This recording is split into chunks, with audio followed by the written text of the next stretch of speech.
তারা মুসলমানদেরকে ধ্বংস করার জন্য চূড়ান্ত সিদ্ধান্ত নিয়ে সকল দেশে হাত বাড়িয়ে দিয়েছে। বাকি ছিল আমার বাংলাদেশটা। পাকিস্তানকে তারা একের পর এক কষ্ট দিয়েছে, আফগানিস্তানকে তারা তিল তিল করে কষ্ট দিয়েছে। এখন যে দেশগুলা বাকি আছে তার মধ্যে একটা দেশ আমাদের বাংলাদেশ। এই দেশটাকে হাতে নেওয়ার জন্য চূড়ান্তভাবে চক্রান্ত করছে। নবী সাল্লাল্লাহু আলাইহি সাল্লাম একটা হাদিসের মধ্যে আমাদেরকে জানাই দিয়ে গেছেন, নবীজি বলছেন এমন একটা সময় আসবে আমতাদাল আকালা ইলা কাসআতিহা। এই হাদিসটা আমি পড়ার পরে ভালো বুঝি নাই, কিন্তু এখন আসার পরে আমার কাছে এত বেশি বুঝে আসছে। নবী করিম সাল্লাল্লাহু আলাইহি ওয়াসাল্লাম পৃথিবীতে আসবেন, আসার পূর্বেই আল্লাহ রাব্বুল আলামিন এই জমিনের বুকে তাওহীদের একটা শিক্ষা দিলেন। ঠিক সেই সময়ে আব্রাহা যখন কাবাকে ধ্বংস করার জন্য এসেছিল, নবীজির দাদা আব্দুল মুত্তালিবের কাছে তেমন কিছু ছিল না। তিনি শুধু আল্লাহর দিকে দেখিয়ে বলেছিলেন, আল্লাহ ঘরটা আপনার। প্রত্যেক মালিকের এক একটা ঘর থাকে, আর এই ঘরটা আল্লাহ আপনি নিজে রক্ষা করার জন্য যথেষ্ট। পড়েন আল্লাহু আকবার। হস্তি বাহিনী সহ আব্রাহা এসেছিল নবীজি সাল্লাল্লাহু আলাইহি সাল্লাম এই পৃথিবীতে আসার 50 কিংবা 55 দিন পূর্বে। ইতিহাসের মধ্যে পাওয়া যায় নবী করিম সাল্লাল্লাহু আলাইহি সাল্লাম পৃথিবীতে আসার 50 কিংবা 55 দিন পূর্বে আব্রাহার হস্তি বাহিনীকে আল্লাহ রাব্বুল আলামিন এমন ভাবে ধ্বংস করে দিয়েছিলেন, ফাজআলাহুম কাআসফিম মাকুল। চর্বিত ঘাস, পোকামাকড় যখন ঘাসগুলো খায়, পাতালতা খায়, পেটের মধ্যে যায় যেভাবে, বের হয় সব একরকম কালার হয়ে যায়। কোনটা কোন পাতা কোন লতা বোঝা যায় না। আল্লাহ রাব্বুল আলামিন আব্রাহার হস্তি বাহিনীকে এমন ভাবে ধ্বংস করেছিল, কোনটা হাত কোনটা মাথা কোনটা চেহারা, আল্লাহ রাব্বুল আলামিন ছোট্ট ছোট্ট পাথর নিক্ষেপ করে তাদের চিহ্নকে আল্লাহ তাআলা নিশ্চিহ্ন করে দিয়েছিলেন। পড়েন আল্লাহু আকবার।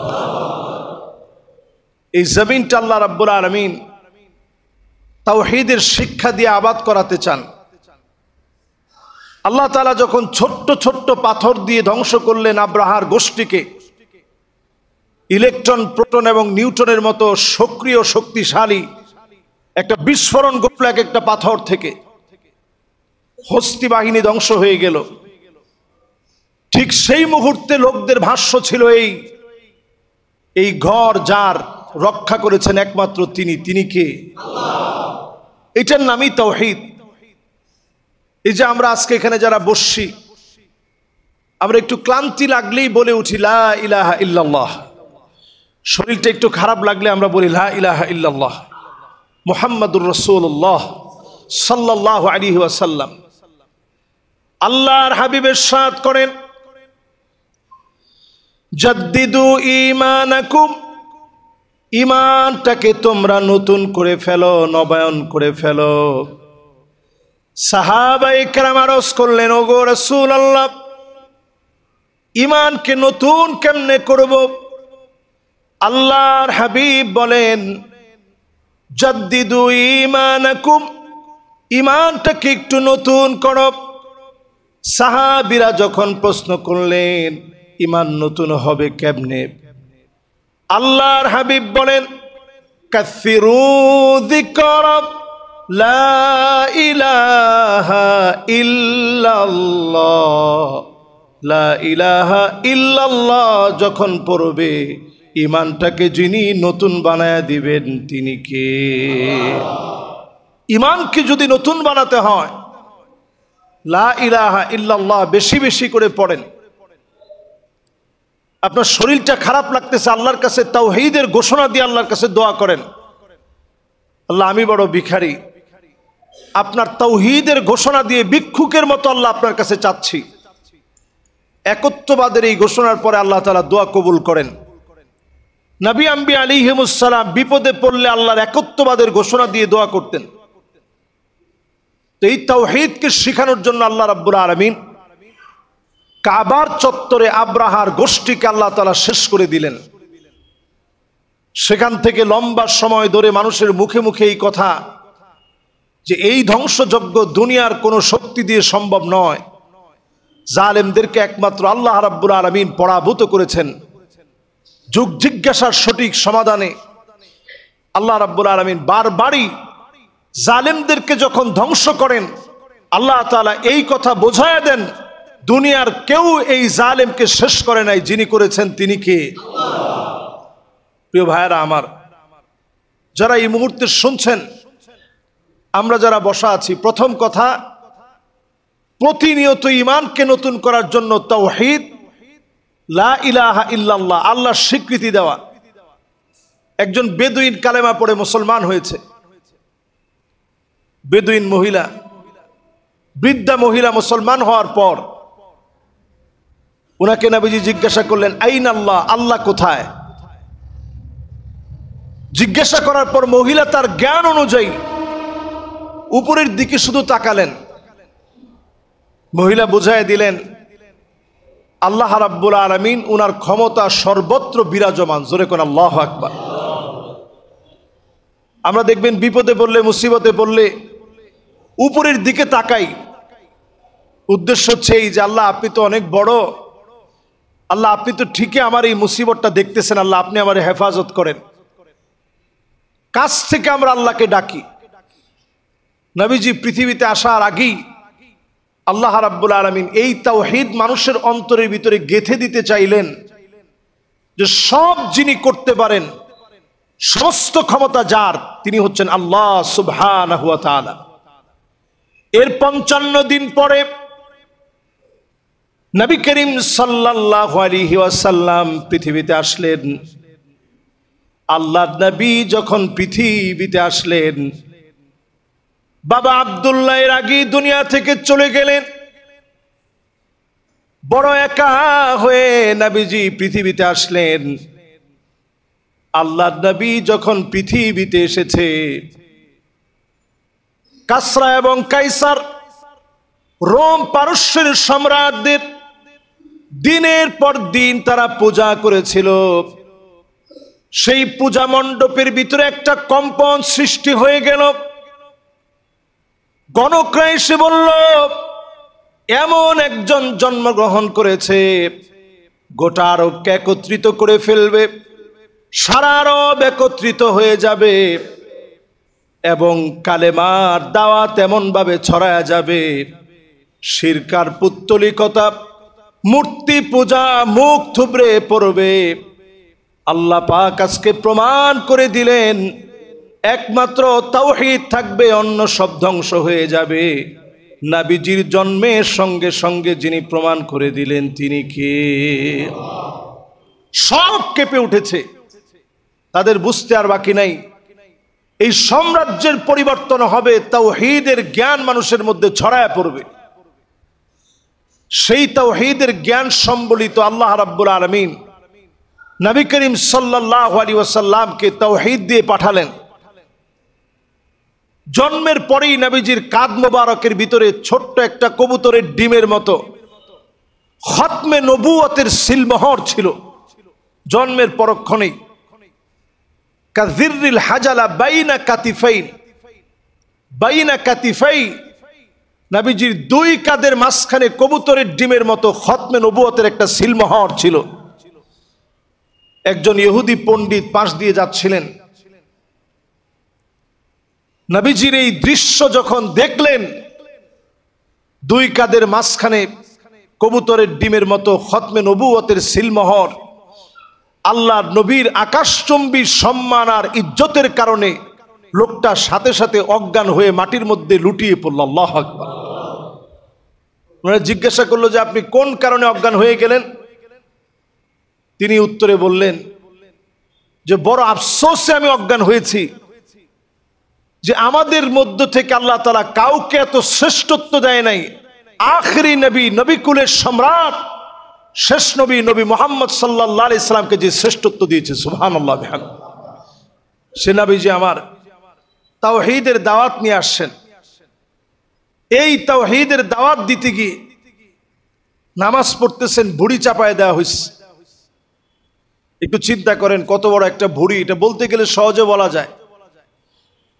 একটা ভুঁড়ি আমরা ধরতে ঘৃণা করি, এমন দুর্গন্ধযুক্ত একটা ভুঁড়ি নামাজরত একটা মানুষের কাঁধের মধ্যে চাপায় দিয়েছে। নবীজির দম বন্ধ হতে নিয়েছে, নবীজিকে জামা ধরে উঁচা করে ফেলেছে। হযরতে আলী রাদিয়াল্লাহু তাআলা আনহু বলেন, আমি 11 বছরের একজন যুবক, আমি তাকায় দেখি Abu Jahl, Utba, Shayba, Utba bin Abi Muait সবাই মিলে আল্লাহর নবীকে কষ্ট দিচ্ছে। নবীজির এই কষ্টের সময় আমি সেই দিন চিনলাম আবু বকরকে। আবু বকর রাদিয়াল্লাহু তাআলা আনহু দৌড়ায় চলে আসছে, আল্লাহর নবীর পাশে এসে দাঁড়িয়েছে। কাফেরদের কাছ থেকে নবীজিকে ছুটিয়ে নিয়েছে। আল্লাহর নবীকে যখন ছাড়িয়ে নিলেন, আবু বকর রাদিয়াল্লাহু তাআলা আনহুর চোখের ভিতরে আঘাত করলেন। চোখ দিয়ে পানির পরিবর্তে টপ টপ করে রক্তগুলা ঝরতেছিল। আজকে যেই জায়গাতে আমরা তাওয়াফ করি, এই জায়গার ভিতরে রক্ত ঝরেছে আবু বকরের। যেই জায়গায় তাওয়াফ করি, এই জায়গায় রক্ত ঝরেছে হযরতে বেলালের। অসংখ্য সাহাবায়ে কেরামের রক্ত ঝরেছে। সুমাইয়া রাদিয়াল্লাহু তাআলা আনহা জীবন দিয়েছে। আজকে যে টাইলসের ভিতরে আমরা তাওয়াফ করি, অসংখ্য শহীদদের রক্ত ঝরেছে, সাহাবায়ে কেরামের রক্ত ঝরেছে। এর মধ্য দিয়ে জমিনে যিনি তাওহীদকে প্রতিষ্ঠা করেছেন তিনি কে? তাওহীদ এমনি প্রতিষ্ঠা হয় নাই। আল্লাহর কাছে কেন তাওহীদের দাম এত বেশি? অধিকাংশ লোক আমরা লা ইলাহা ইল্লাল্লাহ অর্থ জানলেও বিশ্বাসে আমরা লা ইলাহা ইল্লাল্লাহ কতটুকুন বিশ্বাস করি একটু চিন্তা করেন। আল্লাহ ছাড়া আমার কোনো ইলাহ নাই। নবী মুসা আলাইহিস সালাতু ওয়াস সালাম আল্লাহর কাছে জিকির করার জন্য সবচেয়ে দামি একটা কালেমা চাইলেন। আল্লাহকে বললেন, আল্লাহ এমন একটা কালেমা আপনি আমাকে দিবেন যেই কালেমাটা সবচেয়ে দামি। আল্লাহ পাক লা ইলাহা ইল্লাল্লাহ যখন জানায় দিলেন, নবী মুসা আলাইহিস সালাম বললেন, আল্লাহ এটা তো এমন এক কালিমা যেটা সবাই বলে, নতুন কোনো কিছু দেন। আল্লাহ জানায় দিলেন, নবী মুসা লা ইলাহা ইল্লাল্লাহর দাম যদি তুমি জানতে, সারা দুনিয়া একদিকে, লা ইলাহা ইল্লাল্লাহ যদি একদিকে রাখা হয়, লা ইলাহা ইল্লাল্লাহর পাল্লা যিনি ভারী বানায় দিবেন তিনি কে? এই জন্য যখনই শরীরের ভিতরে ক্লান্তি বোধ হবে, আপনি লা ইলাহা ইল্লাল্লাহ বলে ফেলবেন। আল্লাহ আপনি ছাড়া আমার কোনো ইলাহা নাই, আপনি ছাড়া কোনো মাবুদ নাই। ইউনূস আলাইহিস সালাতু ওয়াস সালাম মাছের পেটের ভিতরে বিপদে পড়ে গেলেন। ওই মুহূর্তে আল্লাহ পাকের কাছে ফরিয়াদ করলেন, লা ইলাহা ইল্লা আনতা সুবহানাকা ইন্নী কুনতু মিনাজ জালিমিন। এই দোয়া পড়ার পর আল্লাহ পাক জবাব জানায় দিলেন, ফাস্তাজাবনা লাহু ওয়া নাজ্জাইনাহু মিনাল গাম্মি ওয়া কাযালিকা নুনজিল মুমিনিন। আজকেও যদি ঈমানের দাবি নিয়ে তাওহীদের ঘোষণা দিয়ে কালেমা পড়েন, আমাদেরকেও যিনি ঈমানের পথে অবিচল রেখে কবুল করবেন তিনি কে? তাওহীদের এই বিশ্বাস আল্লাহর কাছে এত দামি। নবীজি দুনিয়াতে আসার পূর্বেই লম্বা একটা সময় ছিল, এটাকে ফাতরা বলা হয়। ফাতরা মানে একটা নির্দিষ্ট সময়, যেই সময়টাতে এক নবীর পরে আরেক নবী আসার আগ পর্যন্ত একটা খালি টাইম। আল্লাহ তাআলা যখন এক নবী থেকে আরেক নবী আসার মাঝখানের যে খালি টাইম, ওই টাইমের লোকদেরকে আল্লাহ আযাব দেন না। কেন আযাব দেন না? কারণ নবী না পাঠায় আল্লাহ তাআলা আযাব দেন না। হাত্তা নাবআসা রাসূলা, আগে আল্লাহ রসুলদেরকে পাঠান, দাওয়াতের পরিবেশ সৃষ্টি করান, এরপরে আল্লাহ রাব্বুল আলামিন না মানার কারণে শাস্তি দিবেন। তো আল্লাহ রাব্বুল আলামিন মাঝখানের যে সময়টা, এই সময় আল্লাহ তাআলা শাস্তি দেন না। আগে আল্লাহ রাব্বুল আলামিন নবীদেরকে পাঠিয়ে এরপরে দাওয়াত দেওয়ার পর অবাধ্যাচরণ করার কারণে শাস্তি দিবেন। নবীজি পৃথিবীতে আসার আগেই আল্লাহ তাআলা তাওহীদের ঘোষণা দিয়ে দিলেন।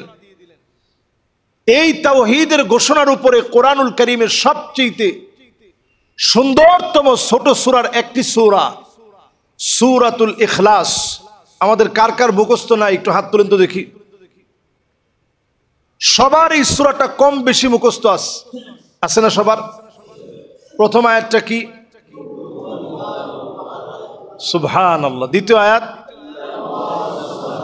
তৃতীয় আয়াত, চতুর্থ আয়াত। সুবহানাল্লাহ। এই সূরাটার কেমন দাম একটু চিন্তা করেন। এই সূরাটা এমন সূরা, কিছু ইহুদি এসে নবীজি সাল্লাল্লাহু আলাইহি সাল্লামকে বিরক্ত করতেছে। উনসুব লানা রাব্বাক, নবী আপনি আপনার রবের একটু পরিচয় দেন। মুহাম্মদ তুমি তোমার রবের পরিচয় দাও। আহুয়া মিন যাহাবিন, তোমার রব কি স্বর্ণের তৈরি? আম মিন খাশাবিন, না কাঠের তৈরি? নাউযুবিল্লাহ বলেন। আম মিন নুহাসিন, নাকি অ্যালুমিনিয়ামের তৈরি? এই কথা যখন বলা হলো, আল্লাহ পাক তৎক্ষণাৎ জিবরিল আলাইহিস সালামকে পাঠায় দিয়ে সূরা ইখলাস নাজিল করে জানায় দিলেন, কুল হুয়াল্লাহু আহাদ আল্লাহুস সামাদ লাম ইয়ালিদ ওয়া লাম ইউলাদ ওয়া লাম ইয়াকুল লাহু কুফুয়ান আহাদ। চারটা আয়াতের ভিতরে আল্লাহ নিজের পরিচয় দিলেন। কুল, হে রাসূল আপনি বলুন, হুয়াল্লাহু আহাদ, তিনি আল্লাহ একক, যার দ্বিতীয় কেউ থাকতে পারে না। বলেন আল্লাহু আকবার। আল্লাহুস সামাদ, তিনি অমুখাপেক্ষী, দুনিয়ার সবাইকে তিনি খাওয়ান, তিনি নিজে খান না। সবার চাহিদাগুলা তিনি পূরণ করেন। আল্লাহ কারো কাছে কোনো কিছু চাইতে হয় না। আমার আল্লাহর ভান্ডারটা এত বড়, লাউ ইন্না ইনসাকুম ওয়া জিন্নাকুম কামু ফি সাঈদিন ওয়াহিদিন, যদি সব মানুষ আর সব জিনগুলা একটা খোলা ময়দানে মিলিত হয়ে যায়, এরপরে যদি আল্লাহর কাছে চাওয়া শুরু করে, আল্লাহ আমার এটা লাগবে, আল্লাহ আমার সেইটা লাগবে, যদি চাওয়া শুরু করে দেন, নবীজি সাল্লাল্লাহু আলাইহি ওয়াসাল্লাম আমাদেরকে জানিয়েছেন, মা নাকাসা মিম্মা যালিকা ইনদি ইল্লা কামা ইয়ানকুসুল মিখিয়াতু ইযা উদখিলাল বাহর, সমুদ্রের ভিতরে একটা সুই প্রবেশ করি, সেই সুইটা টান দিয়ে উঠালে যেমন সমুদ্র টের পায় না, আমার আল্লাহর বিশাল ভান্ডারটা এমন, আল্লাহ পাক যদি সবাইকে সবকিছু দান করে দেন, তারপর আল্লাহর ভান্ডার থেকে সামান্য কিঞ্চিত পরিমাণ কমবে না, একটু পরিমাণ সরে যাবেন। আল্লাহু আকবার। এত বিরাট আল্লাহর ভান্ডার। সূরা ইখলাসের ভিতরে আল্লাহ রাব্বুল আলামিন জানায় দিলেন, আল্লাহুস সামাদ, তিনি আল্লাহ অমুখাপেক্ষী, দুনিয়ার কারো কাছে কিছু চান না। সমাদুন শব্দের আরো একটা অর্থ হচ্ছে যার পেট নাই। দুনিয়ায় দেখবেন বিভিন্ন মূর্তিরও বড় বড় পেট আছে। মূর্তি যেরকম, ওটার পেটও এরকম। আল্লাহ তাআলা বুঝায় দিলেন, দুনিয়ার আকৃতিতে যেইভাবে তোমরা মূর্তিগুলা বানাও, তোমাদের ধারণা যদি মূর্তি যেই মূর্তিটা বানানো হয়েছে, যার আকৃতির মূর্তি, ওটার পেটও তো এত বড় হতে হবে, কারণ তিনি যদি মানুষকে দিতে হয় তাহলে মানুষের চাইতে বড় হওয়া লাগবে।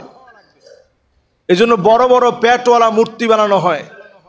আল্লাহ বুঝাইয়া দিলেন, আল্লাহুস সামাদ, আল্লাহ পাক কেমন, যার কোনো পেট নাই, যার কোনো ক্ষুধা নাই, যিনি কখনো ঘুমান না, সমস্ত শক্তি থেকে সম্পূর্ণরূপে আল্লাহ রাব্বুল আলামিন পুত পবিত্র, একমাত্র তার কুদরতার ক্ষমতার কারণে সব ঘটে। আল্লাহ রাব্বুল আলামিন কারো কাছে কোনো কিছুর জন্য সাহায্য চাওয়া লাগে না। আল্লাহুস সামাদ দিয়ে আল্লাহর এই পরিচয় দিলেন দ্বিতীয় আয়াতে। 3 নম্বর আয়াতে কারীমাতে আল্লাহ তাআলা পরিচয় দিলেন লাম ইয়ালিদ ওয়া লাম ইউলাদ, তিনি জন্মগ্রহণও করেন না, কাউকে জন্ম দেনও না। ইহুদিরা উজাইরকে আল্লাহর সন্তান বানিয়েছে, খ্রিস্টানরা ঈসা আলাইহিস সালাতু ওয়াস সালামকে আল্লাহর সন্তান বানিয়েছে। আল্লাহ রাব্বুল আলামিন একটি আয়াতে কারীমাতে পরিষ্কার করে দিলেন কেউ আল্লাহর সন্তান হতে পারে না। আল্লাহ রাব্বুল আলামিন এমন এক সত্তা যিনি জন্ম দেওয়া নেওয়া থেকে সম্পূর্ণ পুত পবিত্র। পড়েন আল্লাহু আকবার। এরপরে সবশেষে আল্লাহ রাব্বুল আলামিন বলছেন ওয়ালাম ইয়াকুন লাহু কুফুয়ান আহাদ, দুনিয়ার কোন ব্যক্তি ক্ষমতায়, শক্তিতে, চিন্তায়, চেতনায় আল্লাহর সমকক্ষ হতে পারে না। আল্লাহর ক্ষমতা কেমন? মাঝে মাঝে আল্লাহ তাআলা দেখান যে আল্লাহর ক্ষমতাটা কত বিরাট। সিডর, আমপান, নার্গিস সহ পৃথিবীর বিভিন্ন বিপর্যয়ের দিকে তাকায় দেখেন, রাশিয়ার ভিতরে নতুন করে বিপর্যয় শুরু হয়ে গেছে। ওয়ার্ল্ডের বিভিন্ন প্রান্তে বিপর্যয় হবে। আজকের এই জুমাতে আপনারা খাতা কলমে লিখে রাখতে পারেন। যদি খাতা কলমে লিখে নাও রাখেন, অন্তরে আপনারা এটা বসায় নেন। আপনারা কিছুদিনের ভিতরে একটার পর একটা বিপর্যয় পৃথিবীব্যাপী আপনারা দেখবেন, এবং এই পৃথিবীটা অল্প কিছুদিনের ভিতরে দুর্ভিক্ষের দিকে যাবে। বিভিন্ন প্রান্তে দুর্ভিক্ষ শুরু হবে। এর অন্যতম কারণ এই, আমি কেমনে বুঝলাম দুর্ভিক্ষ হবে? এর কারণ হচ্ছে এই, আজকে আপনি দেখেন এক একটা মানুষ ক্ষুধার যন্ত্রণায় কঙ্কাল সার হয়ে গেছে। মুসলমানরা তেমন কিছু করতে না পারায়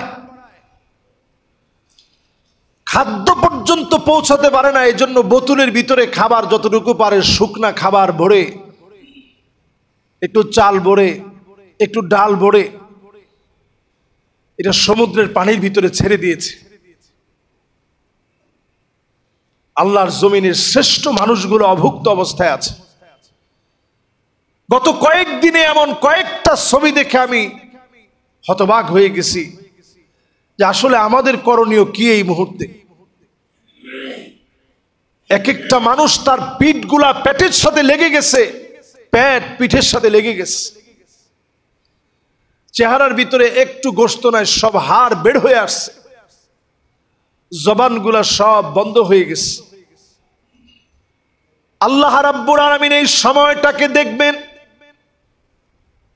মাজলুমদের জন্য, যাদের মন কাঁদে না, যাদের চিন্তা হয় না, অবশ্যই মানুষগুলাকে যিনি ধরবেন তিনি কে? জাতিসংঘ আমার দেশে মানবাধিকারের নাম দিয়ে একটা উইং খুলতে চায়। আপনি চিন্তা করেন, আমার দেশে মানবাধিকার লঙ্ঘিত হয়। আপনি ফিলিস্তিনের দিকে তাকায় দেখেন, সেখানে মানবাধিকার লঙ্ঘিত হয় নাই। কাশ্মীরের দিকে আপনি তাকায় দেখেন, সারা ওয়ার্ল্ডের মাজলুম মুসলমানদের দিকে আপনি তাকায় দেখেন, যেই জায়গায় তারা মানবাধিকার সংস্থার নামে, জাতিসংঘ যেই জায়গায় গিয়ে একবার খুঁটি গেড়েছে, ওই জায়গায় তাদের নথিপত্র চাওয়ার মতো ক্ষমতার কারণে তারা যা ইচ্ছা তাই করবে। ইনভেস্টিগেশনের জন্য যে কোনো মুহূর্তে যে কোনো সিদ্ধান্ত নিবে। আমরা বাংলাদেশের আপামর জনসাধারণ এই কথা পরিষ্কার ভাষায় বলতে চাই, আমরা বাংলাদেশে তাওহীদপন্থী মুসলমান। এদেশের মুসলমানদের আর কিছু থাকতে পারে আর না পারে, মুসলমানদের ইমানি হিম্মত আছে। এক একজন মুসলমান এক একটা লোহার বুট দাঁত দিয়া চর্বণ করতে পারে, এমন বিষাক্ত দাঁত তৈরি হয় নাই। সেটা যেই দেশ হোক, পরিষ্কার ভাষায় আমরা যেই দেশের রক্তচক্ষুই আমাদের দিকে আসুক না কেন, এটাতে আমরা পরোয়া করে চলতে চাই না। এই পৃথিবীর ভিতরে বিপর্যয় একটার পর একটা আসবে। অল্প কিছুদিনের ভিতরে শুধু বিপর্যয় আমরা দেখতেছি এবং দেখব সামনে। কারণ তারা মুসলমানদেরকে ধ্বংস করার জন্য চূড়ান্ত সিদ্ধান্ত নিয়ে সকল দেশে হাত বাড়িয়ে দিয়েছে। বাকি ছিল আমার বাংলাদেশটা। পাকিস্তানকে তারা একের পর এক কষ্ট দিয়েছে, আফগানিস্তানকে তারা তিল তিল করে কষ্ট দিয়েছে। এখন যে দেশগুলা বাকি আছে তার মধ্যে একটা দেশ আমাদের বাংলাদেশ। এই দেশটাকে হাতে নেওয়ার জন্য চূড়ান্তভাবে চক্রান্ত করছে। নবী সাল্লাল্লাহু আলাইহি সাল্লাম একটা হাদিসের মধ্যে আমাদেরকে জানাই দিয়ে গেছেন, নবীজি বলছেন এমন একটা সময় আসবে আমতাদাল আকালা ইলা কাসআতিহা। এই হাদিসটা আমি পড়ার পরে ভালো বুঝি নাই, কিন্তু এখন আসার পরে আমার কাছে এত বেশি বুঝে আসছে। নবীজি বলেছেন যে একটা সময় আসবে সারা দুনিয়ার সব মুসলিমরা মিলে যাবে, দস্তরখানায় যেভাবে খাদ্য বেড়ে মেহমানদারি করা হয়, যে ভাই এটা থেকে একটু নেন, এটা থেকে একটু নেন, এই খাবারটা একটু টেস্ট করে দেখেন। নবীজি বলছেন এইভাবে করে মুসলমানদেরকে জায়গায় জায়গায় মারা হবে। মেহমানদারি করানোর জন্য দস্তরখানায় যেভাবে খাদ্য বেড়ে রাখা হয়, এইভাবে আমার উম্মতদেরকে মারার জন্য সারা দুনিয়ার মুসলিমরা এক হয়ে যাবে। আজকে আমরা সেই সময়টা তাকিয়ে দেখতেছি সারা দুনিয়া যেন এক হয়ে গেছে, মুসলমানদেরকে শেষ করতে হবে। দুর্বিষহ এই সময়ে ঈমান রাখা কতটা কঠিন হবে। নবী আলাইহিস সালাতু ওয়াস সালাম বলেন ঈমান রাখা এত কঠিন হবে, হাতের ভিতরে একটা আগুনের যদি একটা আংরা রাখা হয়, কয়লা রাখা হয়, এটাকে নিয়ন্ত্রণ করা আপনি মানুষ হিসাবে, রক্ত গোষ্ঠের মানুষ হিসাবে আপনার জন্য যেমন কঠিন, শেষ জামানায় ঈমান টিকিয়ে রাখা এমন কঠিন। এই চ্যালেঞ্জিং সময়ে ঈমানটারে যদি আপনি টিকায় রাখার চেষ্টা করেন, সওয়াব কেমন। নবী আলাইহিস সালাতু ওয়াস সালাম বলেন সওয়াব এত বেশি হবে, তোমাদের 50 জন সাহাবীর যে মূল্য, যে দাম আল্লাহ তাআলা দিয়েছেন, তাদের এক একজন শেষ জামানার উম্মতের দাম আল্লাহ তাআলা 50 জন সাহাবীর সমান বানায় দিবে। সুবহানাল্লাহ। চিন্তা করতে পারেন, আমরা শেষ জামানার একেবারে শেষ মুহূর্তে আছি। বড় বড় আলামতগুলো শুধু আমাদের সামনে প্রকাশিত হয় নাই, বড়গুলা যদি প্রকাশিত হয়ে যায়, আমরা দেখবেন ছোট ছোট বাচ্চাদের গলার ভিতরে মালা পড়ে, সেখানে পুঁতিগুলা থাকে একটার সাথে একটা মিশানো। একটা মালার যদি একটা পুঁতি পড়ে যায় ছিঁড়ে, বাকিগুলা পড়তে সময় লাগে কতক্ষণ? একটার পর একটা পড়ে, স্বাভাবিক না? আমরা যে তসবিহ ব্যবহার করি, তাসবিহে যদি একটা দানা যদি ছিঁড়ে যায়, এখান থেকে ধরেন যদি ছিঁড়ে যায়, পরেরগুলা পড়তে সময় লাগবে? সময় লাগবে না। তো কিয়ামতের বড় আলামত যদি একটা যদি প্রকাশিত হয়ে যায়, পরে সবগুলো একটার পর একটা, এই তসবিহ থেকে পড়লে যেমন সময় লাগে না, মালা থেকে পড়লে যেমন সময় লাগে না, এরকম একটার পর একটা পড়তে থাকবে, কোনো সময় লাগবে না। আমরা ঠিক যেই সময়টাতে এখন আছি, নবীজি যা বলে গেছেন কেমন যেন দেখে দেখে বলে গেছেন। সেই দিন একটা ভিডিও দেখতেছিলাম, বাপ মায়ের হাতের সন্তান মারা গেছে। সন্তান নেশা করে, বাপ মা সহ্য করতে পারে না, আঘাত করেছে, মারা গেছে। বাপ মা নিজেকে আত্মসমর্পণ করেছে পুলিশের হাতে।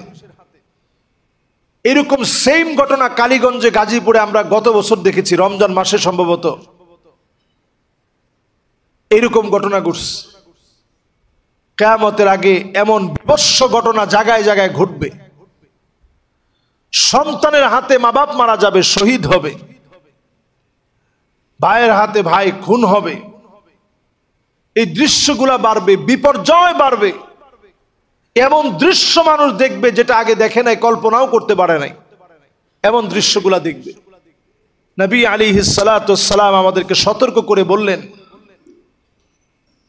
ওয়াকুনুল ইসলামু গরীবা, সারা দুনিয়ার ভিতরে মুসলিমদেরকে মারা হবে, রক্তপাত ঘটানো হবে।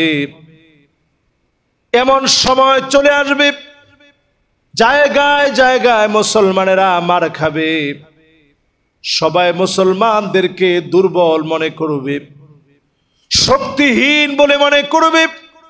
সারা দুনিয়ার ভিতরে বিপর্যয় যখন হবে, এরপরে আল্লাহ নবীর উম্মতদেরকে আল্লাহ দামি বানায় দিবে। ইমানের পরীক্ষার উপরে যারা টিকবে, শেষ সম্বল ইমানকে পুঁজি করে আল্লাহর যে গোলামেরা ইমানের পথ ধরে চলবে, তাওহীদের উপরে থাকবে, তাওহীদ আর ইমানের কারণে যিনি মাফ করে দিবেন তিনি কে?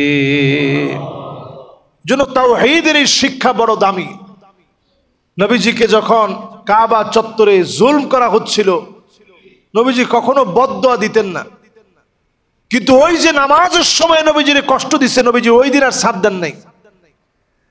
তায়েফের ময়দানে নিজের শরীর থেকে রক্ত ঝরেছে, নবীজি প্রতিশোধ নেওয়ার জন্য বদদুয়া করে নাই, কিন্তু নামাজের ভিতরে ডিস্টার্ব দিলে নবীজি সহ্য করে নাই। নবীজি ওই দিন উঠে আল্লাহর কাছে বলছে, আল্লাহুম্মা ইয়াকা আবা জাহল, আল্লাহুম্মা ইয়াকা উতবা, আল্লাহুম্মা ইয়াকা শাইবা, আল্লাহুম্মা ইয়াকা উতবা বিন মুঈদ। আল্লাহ এই কয়টার দায়িত্ব তোমার কাছে দিলাম, Abu Jahl, Utba, শাইবা, Utba bin আবি মুঈদ, এই কয়টার আল্লাহ আপনার হাতে আল্লাহ উঠায় দিলাম, আল্লাহ আপনি দেখেন। নবীজি এই কথা বলছেন, বদরের প্রান্তে দেখা গেল সবগুলা নাস্তানাবুদ হয়ে পড়ে আছে। নবীজি গিয়ে জিজ্ঞাসা করতেছে, হাল ওয়াজাদতুম, আজকে কি তোমরা পাইছো? ওমর রাদিয়াল্লাহু তাআলা আনহু বলতেছে, ইয়া রাসূলুল্লাহ, এগুলো তো সব লাশ হয়ে আছে, এরা কি পাবে? এরা কি শুনে? আল্লাহর নবী বলতেছেন, হ্যাঁ এরাও শুনে।